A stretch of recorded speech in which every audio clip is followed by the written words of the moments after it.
Good morning, beautiful people. This is Dr. Hoskins. I'm going to give a review of my Dell 5585 with the Ryzen 7 3700U chip in it, running at 45 watts TDP. It is really a tremendous laptop. I've had no problems with it for a year now. Um, this is the setup that I have at my office. It runs my chiropractic office, and I'm very happy with how it does things. We've got the full Adobe suite on it, handles it without a problem. We've got full Microsoft Office 365.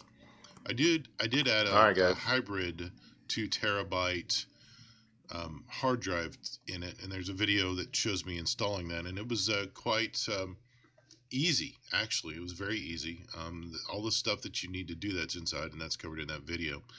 But I just wanted to give a review. 1 year in, I just got the notice from Dell that my 1 year warranty is up, and so I thought, you know what, I can't believe I've had this for a year, but it's been a trooper. It's been doing really, really well. The only complaint I have is that the USB-C is not a Thunderbolt. It doesn't charge the battery. I did have an experience once where I went to an event, a weekend seminar, and I forgot my power pack, and I plugged it in to a USB-C power pack, and it actually trickle charged it overnight. I haven't had that experience since. And I've got some tools here at the office that I use for some of my other um, things to charge them up. But I've got an amp watt meter for USB charging, and it doesn't show anything going through if I plug it into USB-C port. So I wonder if it actually did that, if somehow I tricked myself into thinking it did it. I don't know what happened, but it actually did charge from about 82% to 100% overnight. That was amazing. Hasn't happened since. I don't know if I burnt something out, but I'm very happy with this. I don't know that I would replace this with anything. I am the USB-C charging port. That's a thing. The other thing is the keyboard.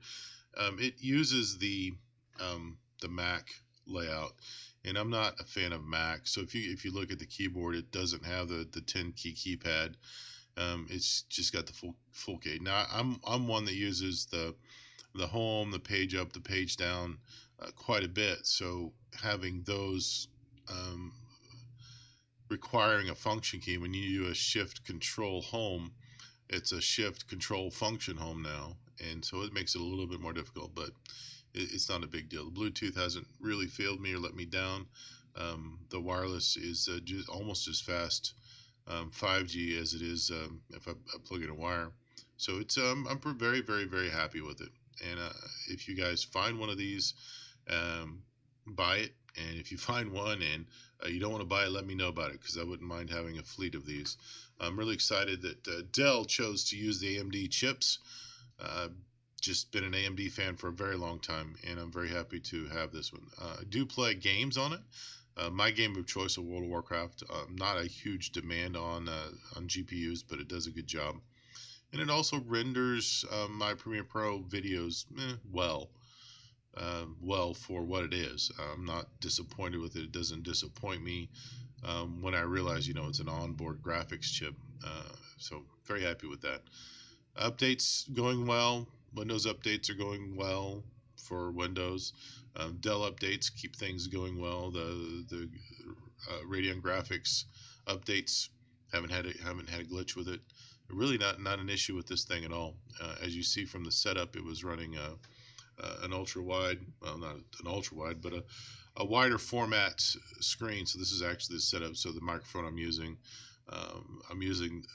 the 1080p screen on the laptop as my watching screen at eye level, and then above I have my work area for different things. Does a great job. Again, can't recommend it enough. I'll do some more reviews later, but there it is, my Dell 5585 from with a AMD Ryzen 7 3700U chip and onboard Radeon graphics.